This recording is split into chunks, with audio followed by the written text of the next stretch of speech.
Leo, she whispered, her hand fluttering to his mouth. What she saw in his face frightened her. Please. Relief partially smoothed Poppy's brow as her husband entered the apartment. Harry, is there any sign? Harry's face was grim and hard. One of the night stewards said that last night he saw a man dressed as an employee. He assumed he was newly hired, carrying a laundry sack down the back stairs. He noticed it because the housemaids usually take care of laundry, and never at that time of night. He put a restraining hand on Leo's shoulder, and Leo shook him off. Ramsay, keep your head. I know what you assume, and you're probably right. But you can't go dashing off like a madman. We need to try and stop me, Leo said in a guttural tone. There was no controlling what had been unleashed in him. He was gone before Harry could draw another breath. Christ, Harry muttered, dragging his hands through his black hair. He gave Poppy a distracted glance. Find Valentine, he said. He's still talking with the floor managers. Tell him to go to Special Constable Hembry, or whoever he can find at Bow Street, and let them know what's happening. Hembry can start by sending a man to Lord Latimer's house. Tell Valentine to say there's a murder in progress. Leo won't kill Lord Latimer, Poppy said, her face blanched. If he doesn't, Harry replied with cold certainty. I will. Catherine awakened in a strange euphoria, lightheaded and listless, and very glad to awaken from her nightmares. Except that when she opened her eyes, she was still in a nightmare, in a room hazed with sickening sweet smoke, the windows shrouded with heavy curtains. She took a long time to collect herself, straining to see without spectacles. Her jaw was sore, her mouth unbearably dry. She was desperate for a sip of cold water, a breath of clean air. Her wrists were fastened behind her back. She half reclined, half sat on a settee, dressed in her nightgown. Awkwardly she used her shoulder to try to push back some of the loose tangles of her hair that had fallen over her face. Catherine knew this room, blurry as it was. And she knew the old woman sitting near her, stick-thin and dressed in black. The woman's hands moved with the delicacy of an insect's pincers as she lifted a thin leather hose attached to a hookah vase. Putting the hose to her lips, she sucked in a breath, held it, and expelled a puff of white smoke. Grandmother? Catherine asked, her voice rough, her tongue thick in her mouth. The woman moved closer, until her face came into Catherine's limited view. A powdered white face, vermilion lips. Hard, familiar eyes rimmed with kohl. She's dead. It's my house now. My business. Althea, Catherine realized in dull horror. A cadaverous version of Althea, the once attractive features shrunken and calcified. The face powder covered the top stratum of skin but hadn't settled into the web of wrinkles, giving her complexion the appearance of crackled glaze on porcelain. She was far more fearsome than even grandmother had been.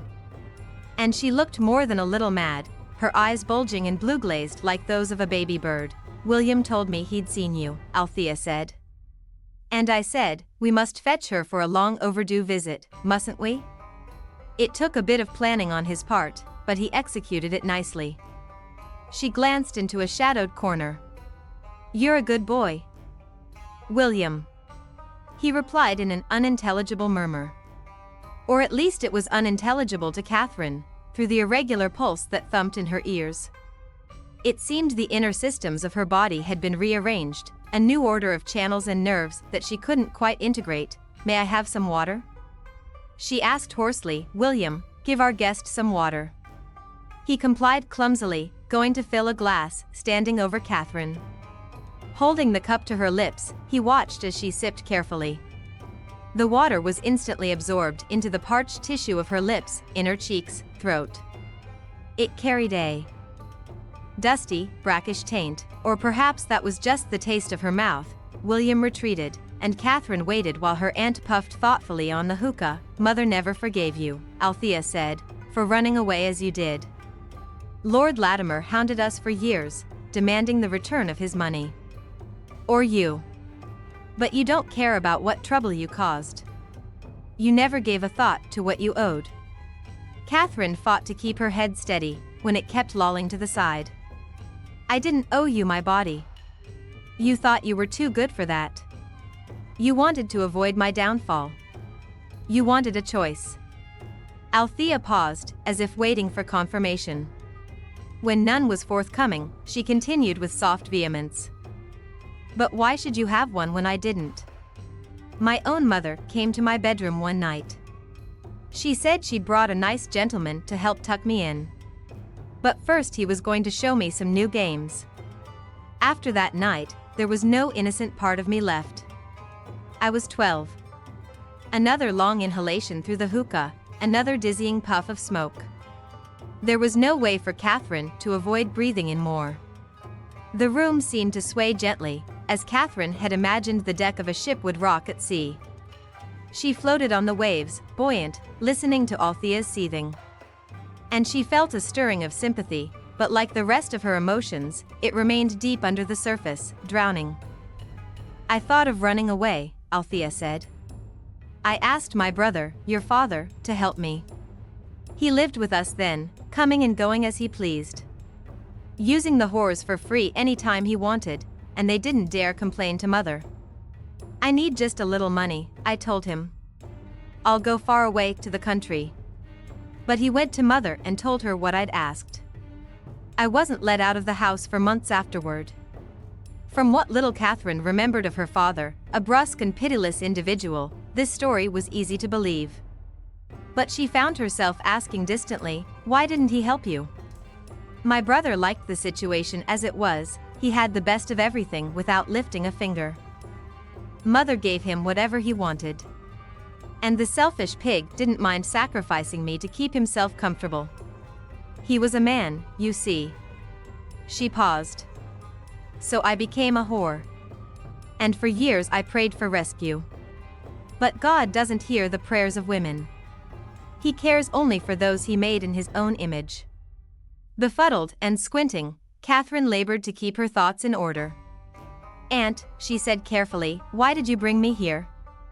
If that was done to you, why must it be done to me? Why should you escape when I couldn't? I want you to become me. Just as I became Mother. Yes. This was one of Catherine's fears, the worst one. That if she were put in the wrong situation, the wickedness in her own nature would take over all the rest. Except it wouldn't. Catherine's foggy brain seized on the idea and turned it over, examining it. The past was not the future. I'm not like you, she said slowly. Won't ever be. I grieve for what was done to you, Aunt. But I didn't make the same choice. I have a choice for you now. Despite Catherine's opiate detachment, Althea's caressing tone made her flesh creep. You will either make good on that long-ago arrangement with Lord Latimer, Althea continued, or you will service customers in the brothel, as I did. Which shall it be? Catherine refused to choose. Doesn't matter what you do, she said, drugged but intractable. Nothing will change who I am. And who are you? Althea's voice dripped with contempt. A decent woman? Too good for the likes of this place? Catherine's head became too heavy for her to hold up any longer. She lowered herself to the settee, resting her head on the arm. A woman who is loved. It was the worst, most hurtful answer she could have given Althea. And it was the truth. Unable to open her eyes, Catherine was aware of a bustling movement nearby, of Althea's tentacle-like grip on her face, of the leather hose from the hookah shoved between her lips. Her nose was pinched shut, and she breathed in helplessly. A flood of cool, pungent smoke entered her lungs.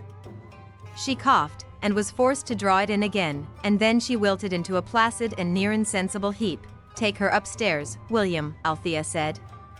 To her old bedroom. Later we'll move her to the brothel. Yes, ma'am. William gathered Catherine up carefully. Ma'am. May I undo her wrists? Althea shrugged. She certainly won't go anywhere under her own power. William carried Catherine upstairs, settled her on the small, musty bed of her old room, and untied her hands. He arranged her arms with her hands touching at her middle, in the position of a body in a casket. Sorry, miss, he murmured, looking into her half-open, unseeing eyes. She's all I ave. I has to do what she says. Guy, Lord Latimer, lived in a newer section of London on the west side, with a picturesque and peaceful common, and a row of stucco-fronted houses built in a deeply wooded hollow.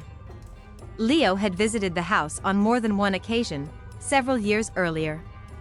Although the street and the house were neatly kept, the place was littered with distasteful memories that would have made an East End slum look like a rectory by comparison. Dismounting from his horse before it had even halted, Leo raced up to the front door and pounded on it with his fists. All his thoughts had diverted into parallel currents, one occupied with the anguished desperation to find Catherine before harm could come to her. Or, if something already had befallen her, please, God, know how to make her well again. The other current was directed toward the one goal of turning Latimer into Butcher's Refuse. There was no sign of Harry yet. Leo was certain that he was not far behind, but Leo had no inclination to wait for him. A perturbed-looking butler opened the door, and Leo shouldered his way in. "Sir, where is your master?" Leo asked brusquely. "I beg your pardon, sir, but he is not." The butler broke off with an astonished yelp as Leo grabbed him by the coat and shoved him against the nearest wall. "Good God! Sir, I beg you, tell me where he is." The library. "But he's not well." Leo's lips curled in an evil smile. "I have just the cure for him." A footman came into the hall, and the butler began to sputter for help, but Leo had already released him. In a matter of seconds he had reached the library. It was dark and overheated, an unseasonably large fire blazing in the hearth. Latimer was slumped in a chair, his chin on his chest, a half-empty bottle in one hand, with his bloated face lit by tongues of yellow and red flame. He looked like a damned soul. His incurious gaze lifted to the harsh contours of Leo's face, and Leo saw from his difficulty in focusing that he was so drunk. Too bloody drunk to see a hole in a ladder. It would have taken hours of steady imbibing to arrive at this state. The realization filled Leo with furious despair. Because the one thing worse than finding Catherine with Latimer was not finding her there. He leaped on the bastard, clenched his hands around Latimer's thick, clammy throat, and hauled him to a standing position. The bottle dropped to the floor. Latimer's eyes bulged, and he choked and spat as he tried to pry Leo's hands free. "Where is she?" Leo demanded, giving him a hard shake. "What have you done with Catherine Marks?" He loosened his bruising grip just enough to allow Latimer to speak. The bastard coughed and wheezed, and stared at him incredulously. "Sodding lunatic! What the bloody hell are you talking about? She's disappeared. And you think I have her?" Latimer let out a disbelieving bark of laughter. "Convince me that you don't," Leo said, clenching his neck more tightly, "and I may let you live." Latimer's bloated face turned dark. "I have no use for that woman, or any other harlot, because of the stew you've put me in. You are tearing my life apart. Investigations, questions from Bow Street. Allies threatening to turn on me. Do you know how many enemies you're making? Not nearly as many as you." Latimer writhed in his merciless grasp. "They want me dead, damn you." "What a coincidence," Leo said through clenched teeth. "So do I. What has become of you?" Latimer demanded. "She's only a woman. If anything happens to her, I'll have nothing left to lose. And if I don't find her within the next hour, you'll pay with your life." Something in his tone caused Latimer's eyes to widen in panic. "I have nothing to do with it. Tell me, or I'll garrot you until you swell up like a toad." "Ramsay." Harry Rutledge's voice sliced through the air like a sword. "He says she's not here," Leo muttered, not taking his gaze from Latimer. A few metallic clicks, and then Harry placed the muzzle of a flintlock in the center of Latimer's forehead. "Let go of him, Ramsay." Leo complied. Latimer made an incoherent sound in the sepulchral quiet of the room. His gaze locked with Harry's. "Remember me?" Harry asked softly. "I should have done this 8 years ago." It appeared that Harry's ice-cold eyes frightened Latimer even more than Leo's murderous ones. "Please," Latimer whispered, his mouth shaking, "give me information about my sister's whereabouts in the next 5 seconds, or I'll put a hole in your head." 5. "I don't know anything," Latimer pleaded. 4. "I swear it on my life." Tears sprang from his eyes. 3. 2. "Please, I'll do anything." Harry hesitated, giving him an assessing stare. He read the truth in his eyes. "Damn it," he said softly, and lowered the pistol. He looked at Leo, while Latimer collapsed in a sobbing drunken heap on the floor. "He doesn't have her." They exchanged a quick, bleak glance. It was the first time Leo had ever felt a kinship with Harry, sharing this moment of despair over the same woman. Who else would want her? Leo muttered. "There's no one with a connection to her past. Except the aunt." He paused. The night of the play, Kat happened to see a man who worked at the brothel. William. She knew him as a child. "The brothel is in Marylebone," Harry said abruptly, heading for the door. He motioned for Leo to follow. Why would the aunt have taken Kat? "I don't know. Perhaps she's finally gone mad." The brothel was sagging and flat-breasted, with trim that had chipped and been painted 1,000 times until someone had finally decided the effort was no longer worth it. The windows were soot-darkened, the front door askew like a lascivious half-smile. The house next door was far smaller, stoop-shouldered, a maltreated child standing next to its promiscuous older sister. It was often the arrangement that when a brothel was a family business, the owners lived in a separate dwelling. Leo recognized the house from Catherine's description. This was where she had lived as a naive young girl, unaware that her future had already been stolen from her. They rode through a cross street to a fetid alley behind the brothel, a crumbling mews with tilting sides, one of many in the labyrinth of nooks and tiny streets concealed behind the main thoroughfare. 2 men lounged in the doorway of the larger building, the brothel, one of them possessing a massive physical stature that distinguished him as the bully of the house. In the world of prostitution, the office of bully was to keep order at a brothel and settle disputes between whores and clients. The other man was small and slight, a hawker of some manner, with a pocketed apron knotted around his waist and a small covered handchaise at the side of the alley. Noting the attention the visitors paid to the back entrance of the brothel, the bully spoke in an affable tone. "Sporting ladies aren't working yet, guv'nas, you has to come back at nightfall." Leo summoned all his will to keep his tone pleasant as he spoke to the strong man. "I have business with the mistress of the house. She won't see you, I expect. But you can ask Willie." The bully gestured toward the dilapidated house with a meaty hand, his manner relaxed, his eyes sharp.